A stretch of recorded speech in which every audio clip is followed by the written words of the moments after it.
Hello? Mini-vlog tayo mga kapugi pagkatapos ng aming trabaho. Alright, magluluto tayo ng inabraw. Nice. Ayan mga kapugi, katatapos ang aking work. At ayun ang aking bangko. Alright. Ayan, pupunta na ako sa waiting area kung saan kami naghihintay ng aming service pauwi. Ayan, si Chris. Alright. Haya pa siya, oh. Vlog nga natin. Mo-discover? Ito pala mga kapugi ang aming main office. Ayan, ang aming bangko. Ayun yung city mga kapugi. Ayan, actually malapit lang kami sa city. Ayan, dito kami sa Mubarakia. Ayan, kaya madaming mga building. Ayun ang aming main office. Alright, 20 floor po yan mga kapugi. Ayan, naghihintay na kami ng service ni Chris. Nag-alis pa siya ng balakubak, oh. Mga kasamahan namin mga yan mga kapugi. Ayan, isang Indiano at Bengali. Parang magtatay nga, oh. At sa wakas, dumating lang aming service. Alright. Wala pa yung mga ibang kasamahan namin. Minibus pala yan mga kapugi. Yan, service namin. Kami, sakyan.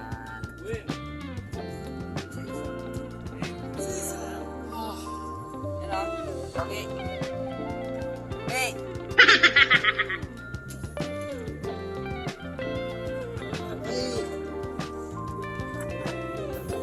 Pauwi na kami mga kapugi. Yan.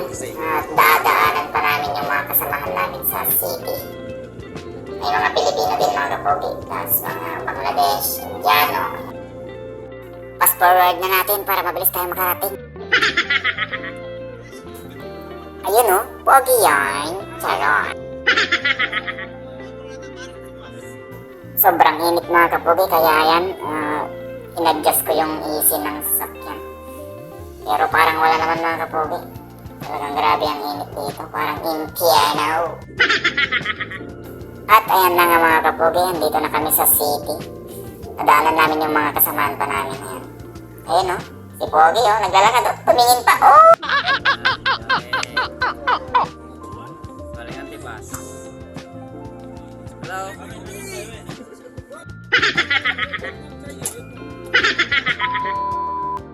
At ayan nga mga kapugi, uwian na. Sila kasi yung last namin dinadaanan mga kapugi sa city. Mga 30 minutes, ayan yung aming biyahe pa uwi sa accommodation. Saka depende rin pag may traffic mga kapugi. Actually, mostly yung mga pag may traffic dito, mga aksidente yan, mga car accident. Yung mga laging nangyayari sa daanan dito. Sobrang lalaki ng mga bahay ng Kuwait mga kapugi. Oh. Kaya yung mga kadama natin dito, yung mga household worker, yung mga katulong natin talagang mahirap ang kanilang buhay dito mga kapugi. Kaya lodipet maluko yung mga kadama, lahat ng mga kadama all over the world. Ayan nga, malapit na kami sa aming accommodation at iniisip ko kung ano yung niluluto ko mga kapugi. Baka mag-inabraw na lang ako magdinendeng. Ilocano recipe mga kapugi. Ayan. At ito nga mga kapugi at nakarating na kami.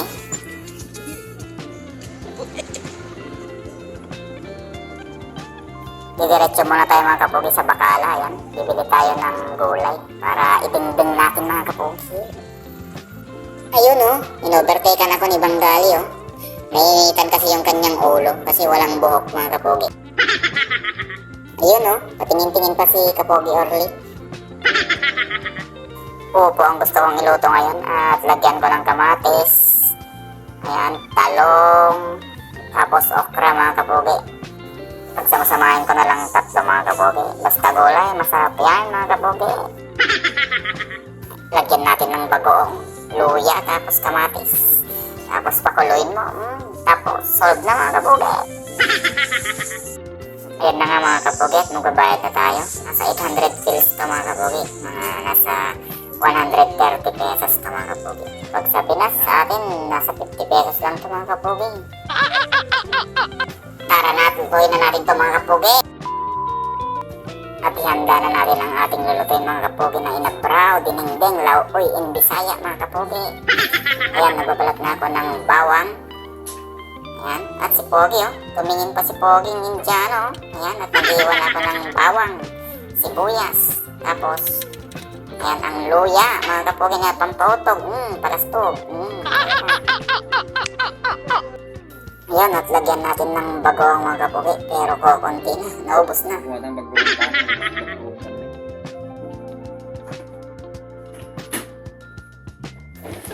Ayun, at lagyan natin ng konting asin kasi kulang yung bagoong natin. Ayan. Oo, ayan.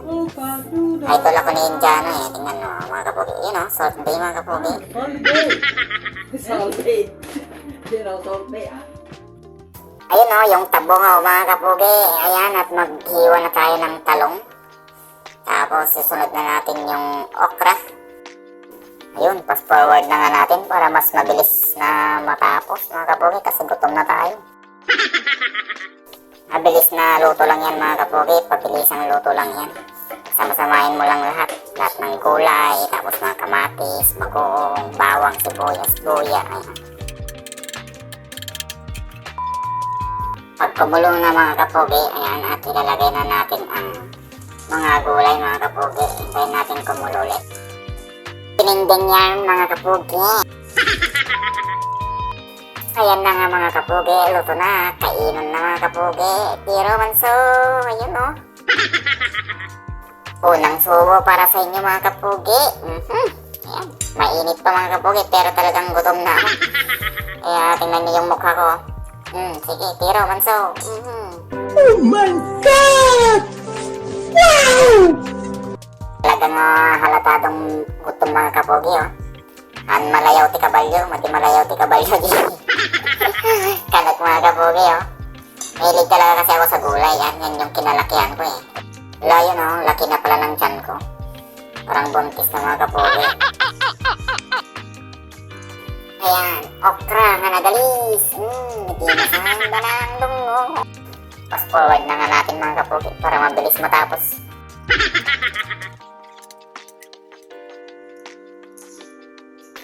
Nga po, nabsugod. Kasta tibayaw sa laglang at numangan.